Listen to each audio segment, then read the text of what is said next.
Hello everyone, this is Tony. Welcome back to Trophy Food Experiences. Today I'm doing a video on Canada's top 100 best restaurant list and why in general I don't actually follow these lists. So first of all, Canada's top 100 best restaurant actually made a name for itself last year when it, at least in BC, when it rated one of our restaurants published on Maine as the #1 restaurant in Canada. So this list has actually been going on for many, many years, and it was a great marketing move for them. Having said that, I think it put a lot of pressure on Published on Maine. And I originally did a review on this channel, which I'll have at the end of this, where I did not recommend it, not because Published on Maine is not a great restaurant, but that the pressure in terms of the accolade of being the #1 restaurant in Canada. I think if you went there from internationally with that viewpoint, you might be disappointed. So that's why I didn't recommend it. I subsequently went back and gave it a recommend rating. It's again, a lot of restaurants are personal preference, so but it's not among the Michelin star restaurants in Vancouver my favorite, but that's again a personal preference. So the important thing whenever you have these type of lists is to actually kind of figure out who they are and what they mean. One thing that consumers really have to understand is these lists are meant to be advertising. They're meant to market to consumers to get you to kind of try certain restaurants out there. And I'm not saying that's a good or bad thing, but we have to understand that's the reason these lists exist, okay? And so one of the important things is to look at criteria. And unfortunately, with this list, it's very hard to tell what it is. So all they tell you is there's voting procedures and they have 130 judges, but they're anonymous. They're informed culinary enthusiasts, food writers, critics, chefs, restaurateurs, and other food service professionals. But you have no clue who they are. And that's kind of the problem. I guess the good thing about anonymity is that, I guess they don't get preferred service. The bad thing is you have no idea who these people are and what their motivations are, who their friends are. And so from my perspective, it's really hard to figure that out, because these could be, even though they're anonymous to you and me, they could be very well known within the culinary circles. And from my perspective, I do my reviews. I'm not part of the food and culinary industry, and I don't get paid. I don't know any of them as friends. And so from my perspective, I'm more like a consumer, like a regular person going to restaurants instead of an expert. And that's one of the knocks that I think sometimes have, that it's great to, when you talk about food or wine, it's great to learn from the experts. But to get experts' recommendation, you have to understand we are not experts in that field. And so if putting your life or your likes and dislikes in the hands of experts, I think I'd rather just trust ourselves, and you should just go to the restaurant yourself. So even when you get someone who rates a restaurant poorly, I think it's important for you to try it yourself. And that's including myself. When I rate a restaurant, don't just trust my rating, go yourself. I actually, a lot of times when I look at restaurants, look at Tripadvisor, because Tripadvisor is just common people like you and me, who are not paid to do what they, to do reviews. And I get a pretty general good idea of the restaurant. So what criteria do they base it on? They base it on the complete dining experience, service, decor, depth of cellar, food quality. That's really very general and it's very subjective. So you have to understand all of this is very, very subjective. And so they create a list every year and they have to change the list every year, quite frankly. You can't have basically one restaurant being the #1 restaurant for 10 years in a row. That's not exciting. That doesn't sell advertisers. You have to have different restaurants. And so we have to take all of these ratings with a grain of salt. And that's why, to a certain extent, I don't actually look at top 100 lists anymore, especially those that list from 1 to 100. I would much rather have you say, that we give the list top 100, but in no particular order. And that's why, in fact, I follow Michelin a little bit more. I've done a video on the Michelin guide already, and you can see that in the end part of this video. But essentially, we know what the criteria are. We still don't know who are the anonymous people, but from my perspective, it's a little bit easier because they're putting in levels: 1 star, 2 star, Michelin, 2 star, 3 star, and recommended, not rating the best restaurant from 1 through 10. I'm just going to give you my comments on the restaurants that I've been to, and I'm only going to limit my comments to British Columbia and some in Montreal because I was just in Montreal and did try a couple on the list. So the only ones that I note that the #1 restaurant this year is Mont Lapin. I haven't been to that restaurant, so congratulations to them. I have been to number 16 Monarch, which I think is a good restaurant, but I think, as I put down in my review, which you can view and I will put in the comment section, the link to it, that I thought the service was slightly not up to what I would call 1 star Michelin standard. So I would, what I said is that if they were rating restaurants in Montreal, my personal opinion is that it would be just below the 1 star Michelin mark. I have been to also number 45, which is Tokay. I think that's a spectacular restaurant, and in my opinion, again, and I'll put my review of it, I would think that would garner a 1 star Michelin rating if they were rated in Montreal. But again, that's my own personal opinion. I also have been to Bouillon Bilk, which I think is a very nice restaurant.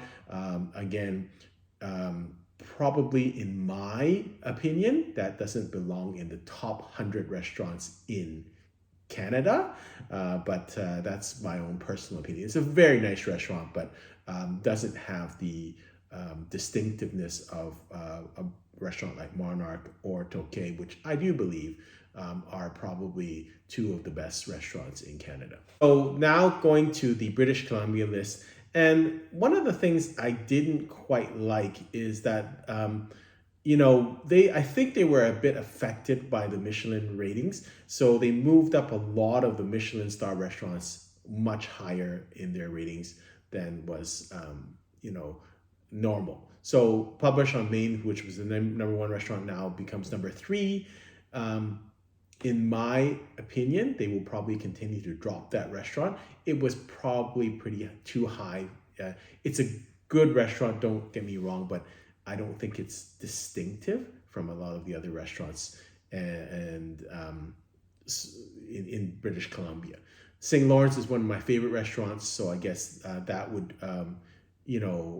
show my personal bias, and that's why it's important for you to know who is making the review, because they always will have personal biases. They might know someone, they might go to a restaurant that might be one of their favorites. You have to know these things. In my estimation, I was interested to go to Quebec and Montreal to try those restaurants because St. Lawrence is a kind of a Montreal cuisine type restaurant, and clearly they're not just a regular restaurant that you could find in Montreal. Clearly their food standard and quality is much higher, so I think they deserve their star, and I think they deserve their rating. Same thing with Anna Lena. Anna Lena, I've been there now a couple of times after they've got their Michelin star, and I think they're really doing some great stuff there.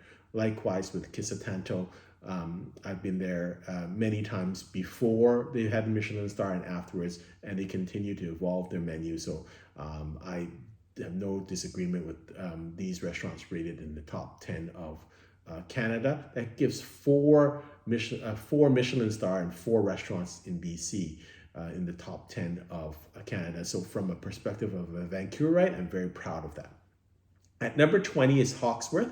I have not been there, and quite frankly, I don't have a lot of interest in going there. It's kind of, in my mind, a bit formal for our market, and I have been there a couple of times in the last couple of years.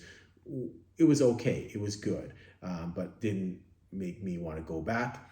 L'Abattoir is in Gastown. I haven't been back, so it's not fair to comment because I haven't been there for many years. Having said that, it has been around in Vancouver for many years, and I have been there many times, although very much in the past. I should go back to try it out.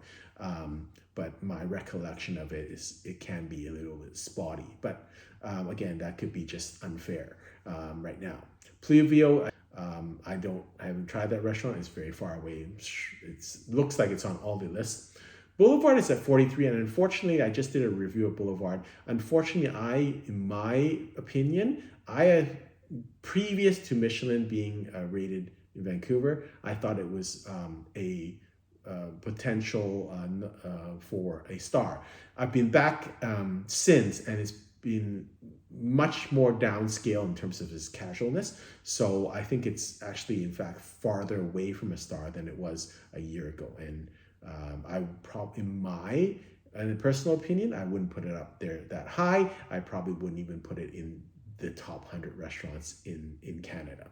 Mott 32 is one of my favorite Chinese restaurants, and I'm so glad that they're getting a rating, and I hope they get some recognition from Michelin.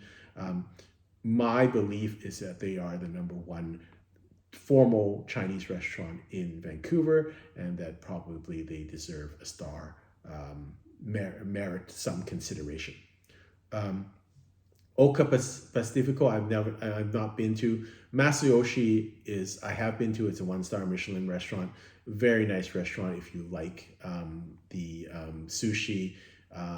So I have no disagreement. In fact, I would probably put up a little bit higher than number 52. Barefoot Bistro is in Worcester, and the next one is 54. 66 is Wild Blues, also in Worcester. Barefoot Bistro, been to many times. Good restaurant, very pricey. That's the only thing. It's really pricey, and so I don't know if you take that into account in terms of the pricing, but it is pricey. It's good. It's well known. Wild Blue is a very new restaurant in Whistler. It has a lot of accolades, and this is a critics type restaurant, in my opinion. I've been there when it was just opening, so maybe the food was good, the service was not, and so it was basically management's problem. The staff were great, management were terrible in my opinion, and very uppity and very pretentious. So that's my opinion, but again, it could be just the soft opening, it could be my one time, so I need to go back.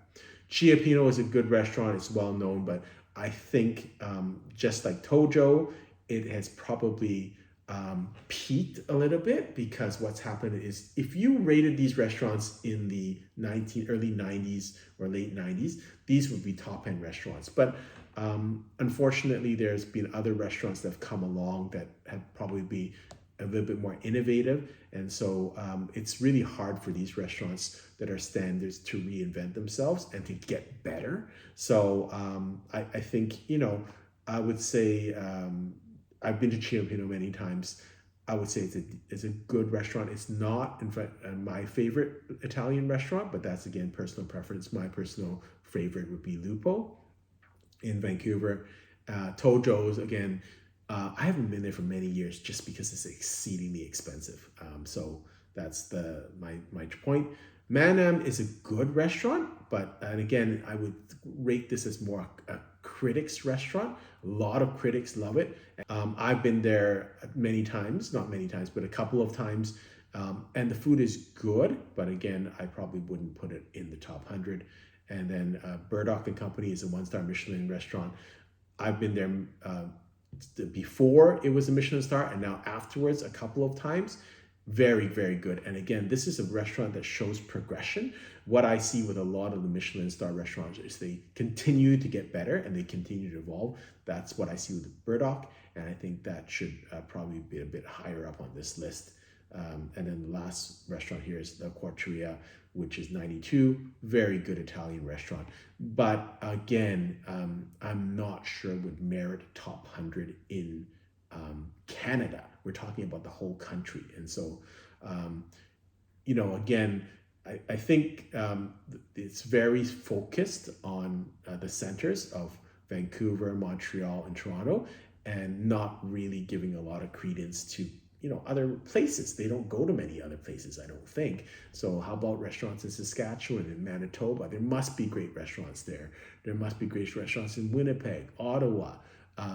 So I think, it's pretty focused on the three major centers. And likewise, probably we get a lot more of the top 100 than we should. If you were fair about it and actually had coverage around the whole country. And that's what I mean. We don't know where these people are from. I would venture a guess that most of these people are from either Toronto, Montreal, or Vancouver. And I would venture a guess that most of them are from Toronto. And so that's, they would have a certain ability to travel to certain places, and they may not be able to get to different jurisdictions. So for example, we probably want to know how many times these people visited places outside of these three major centers compared to how many times they actually went to these ones. And how many times did they actually eat in the restaurants? Or are they just talking about their general, feeling about this? Like, it's very difficult. You can't really make a good opinion of a restaurant if you haven't eaten there.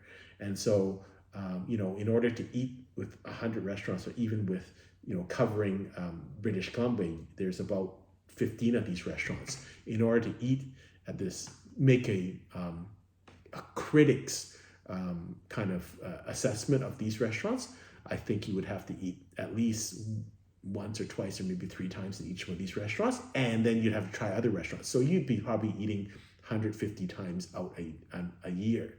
And that would be difficult to do for example, for chefs. It might be easy to do for food critics, but we'd like to know that. And that's part of the reason I don't give a lot of credence to these top 100 lists. And in fact, this list, kind of 100's best, I probably won't talk about in the future. It was nice that they gave Vancouver some props, but in fact, after last year, I tried their list. I went to most of the restaurants were in British Columbia, and was not supremely impressed with their list. So I thought all the restaurants were decent, but did not, in my mind, if you're a top 100 restaurant in Canada, you are spectacular. In my mind, that their list was, some of the restaurants were okay and could have been subbed out with other restaurants. Again, that's my personal opinion. That's the fun of these lists, and that's the fun of these channels. I'm sure other people will have opinions, and I'd love to hear your opinions, although I hope that you will be polite about it, even if you disagree with me. As long as you're respectful with your comments, I'm very happy to engage and to discuss. I hope you've enjoyed this video. Until next time, happy eating.